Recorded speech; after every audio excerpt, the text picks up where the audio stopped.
Today we are doing one of my favourite and then one of the most exciting things that happens in winter. I'm going to crack on with this winter salad project that I've started in the polytunnel, and I'm going to take you along with me. In today's video I'm going to be planting up some of my seedlings. I'll also talk through the plans for the area and where I am with it at the minute, because it's a bit of a transition. There's still some tomatoes left that I need to sort of start clearing soon. And I'll also talk about all the bits on the sides that I'm going to be growing as well. So I've got some overwintered vegetables that I want to put in the polytunnel. Grab a cup of tea and come along with me. Winter salads are great to grow, and if you can do it, I would recommend, like, if you've got somewhere sheltered, it's useful. But I mean, you can try stuff outside. I would say, from my experience, I tend to get better results inside the polytunnel than I do outside. But it depends where you are, and there's lots of advice and guides online. I'm starting off with this small crop of yellow peas. The variety is Serpet Giudizio. I think I said that right. They are from Real Seed Catalogue, so I love buying my seeds from there, and often I buy all my winter salads from there too. That'll be an interesting overwintering experiment. I've never done it before, really, growing peas over the winter, and so it'll be interesting to see how they do. If they do well, I will grow them in greater volume next year.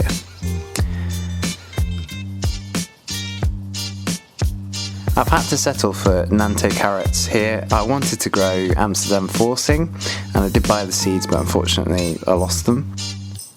I have had fantastic results with growing carrots over winter, although I do normally start them earlier in the year, so it'll be interesting to see how they do.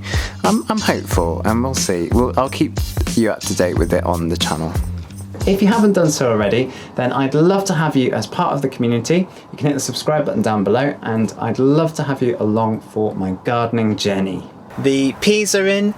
The carrots are sown, and the Mizuna is also sown, so I'm happy with that.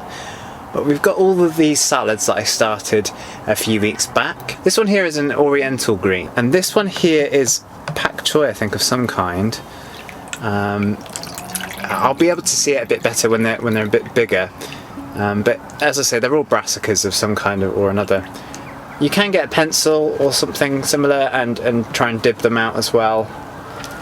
But you know, it doesn't matter so much. But you can see that that's a really nice root there that I've taken out. I'm just going to carefully pull them out.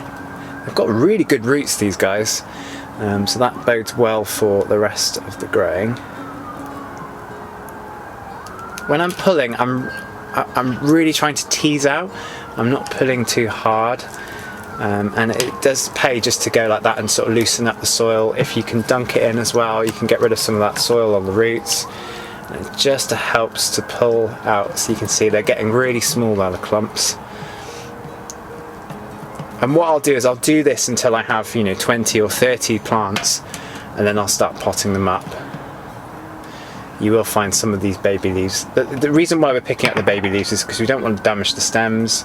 We just want to pick out those really good healthy plants. Oh, some good roots there.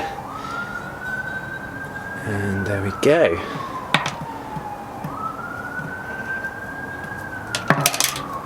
And you'll find that a few get caught on, but that's okay.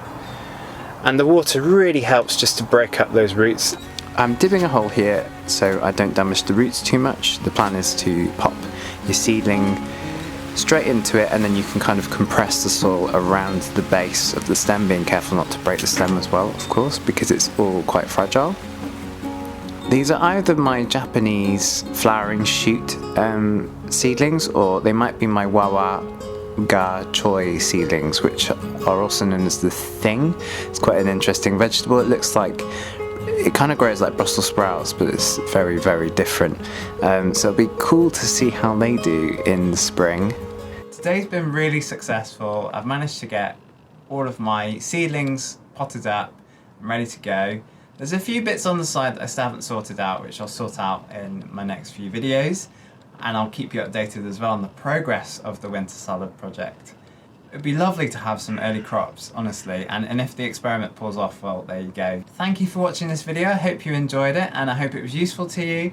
If you did enjoy it, don't forget to hit the like button down below. It helps to send this video out to more people, so hopefully I can get them inspired and growing too. If you'd like to check out any more of my videos, you can find them over here. I'll see you in the next garden video. Bye!